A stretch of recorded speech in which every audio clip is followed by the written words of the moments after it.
Hello out there, you wonderful people. This is Andre, the Game Idea Guy. Thank you once again for lending me your time and your ear, listening into another Gamers Thoughts discussion from me. And this time, I'm going to be talking about Ubisoft.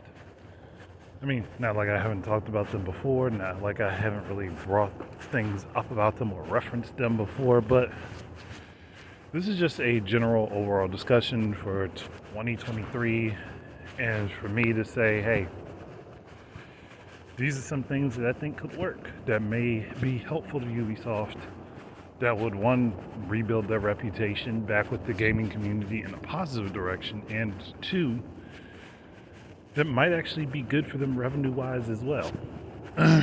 So, take everything I say here with a grain of salt, because obviously I'm not like some sort of special analyst or anything. I'm just a guy who knows gaming decently. And I have a lot of ideas.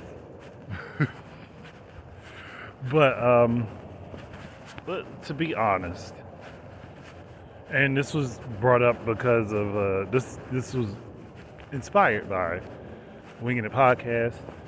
It was last night.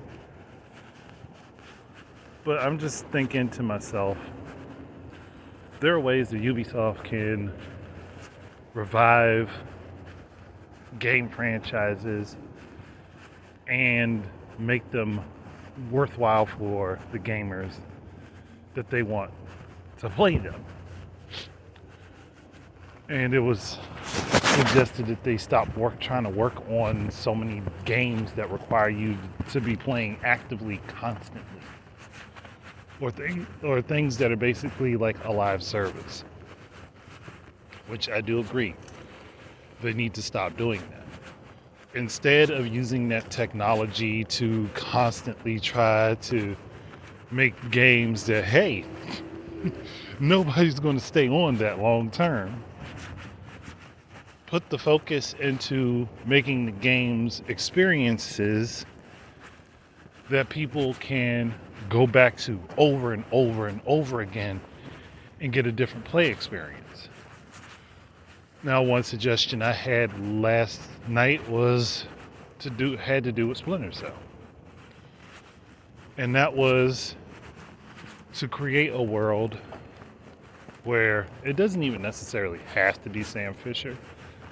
I mean, most people would probably expect Sam Fisher, but it doesn't have to be him. It could be a whole new character or someone training under Sam, per se.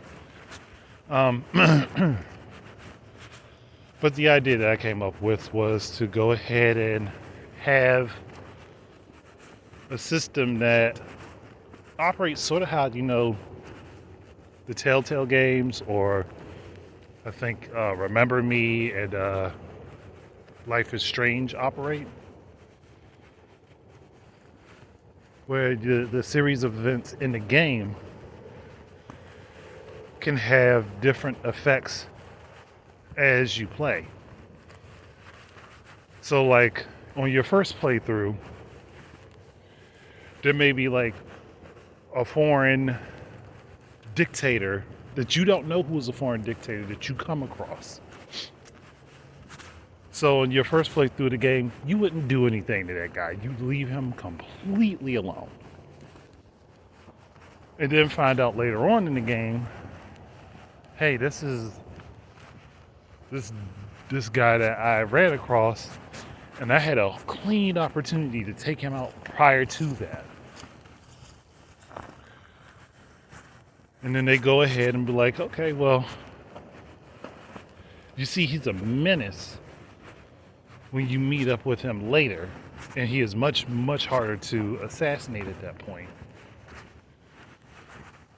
But then you go ahead and play the game back through. And maybe the first time you didn't notice that guy was there.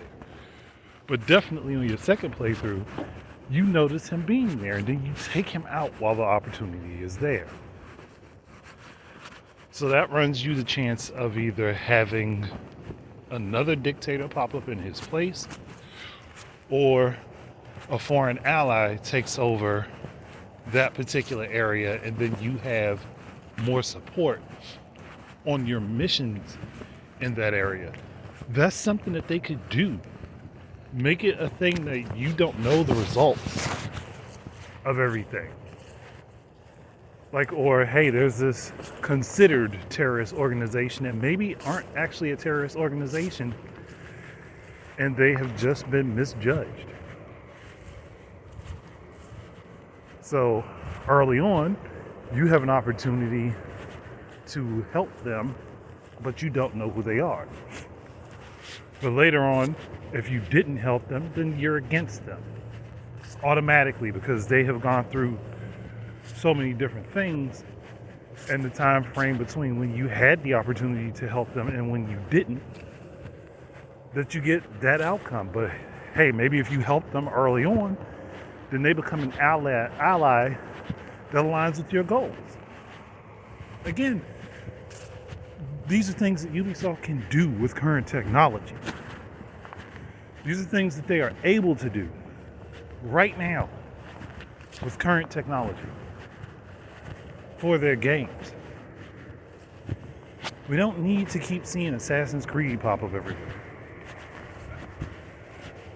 And they don't need to keep making games that require you to be constantly logged on. And you know what? Why not take Rainbow Six back down to its roots? Like, it's, you know, some of the variations are fun and all that, but take Rainbow Six back down to its roots. Make it a tactical shooter where you're commanding a group and setting teams in different places and directions. Give the opportunity to have the first person perspective, but also allow you to command Alpha, Bravo, Charlie, and Delta teams. I don't know why they just completely lost the plot on that. Bring that style of gameplay back. With all of the technology of today, they can enhance it so well. It's ridiculous that they don't even think to go back and attempt that. Again, there are options. Bring back Prince of Persia. I mean, that's basically what I kind of guess that's what the Assassin's Creed Chronicle games technically would be, as far as the 2D version of Prince of Persia. But there's still a different feel to it. So again, take the opportunity to bring back some of these gameplay styles that the series that you worked on were known for. Like, that's what made them what they were. Why not focus on that and try to rework it? See what you can do with it. Instead of completely changing the formula like they have done multiple times. Work within the formula, but with the newer technology to see what improvements you can make. Another thing they need to do, stop discounting their games every opportunity they get. You can find games for Ubisoft of upwards of 95% off depending on where you look. And it's not always old games. Like, sometimes it's stuff that has come out recently. It's bad for business for them. It is horrible for business for them. And it legitimately does not do them any justice. Yeah, I know there's some people who are like, well, Andre, why can't they discount their games that early? Because they don't make enough money. And then you run into situations where they have multiple games that are in the same situation as the Tomb Raider reboot trilogy, where the games didn't make them the money that they could have because they overspent on a budget that was unnecessary. And it's not like Ubisoft has only had this problem once. They've had it multiple times over. Better budgeting. Stop discounting your games into oblivion. And maybe, just maybe, go back to your roots.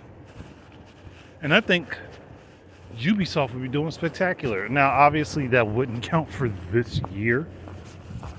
But if they started putting these actions into place by early next year, they could have a phenomenal run. They could have a great run in 2024 if they started putting these changes into place right now.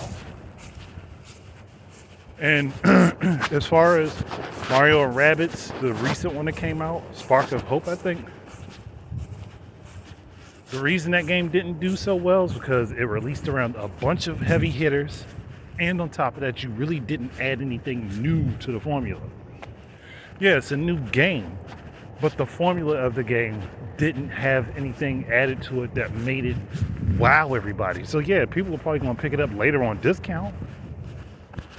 A lot of people are going to pick it up later on discount, but you didn't do something like a crossover with Sonic, which I have suggested multiple times. Or if that option wasn't available, doing a crossover with one of Nintendo's other internal properties. You have Legend of Zelda, you have Kirby, you have Star Fox, Metroid not so much because I think Metroid is a little bit more mature of an IP. But it's there were options available to enhance it further. But they haven't gone that route. Now maybe DLC will change that, but just currently, it's not there. And for as much as everybody likes to separate Donkey Kong characters, they're still technically Mario characters. Because Mario and Donkey Kong started off together, basically. So it's always something to keep in mind. But I don't really want to drag this out too much more, but I think I've laid out enough reasonable stuff that enough people will be like, yeah, maybe that does make sense. You can kind of roll with that. That would work out for them decent. But for now, I'm going to call it quits. So thank you everyone for listening in. Keep your eyes and ears out for more stuff from me. And until the next time, enjoy your games. Peace out, everybody.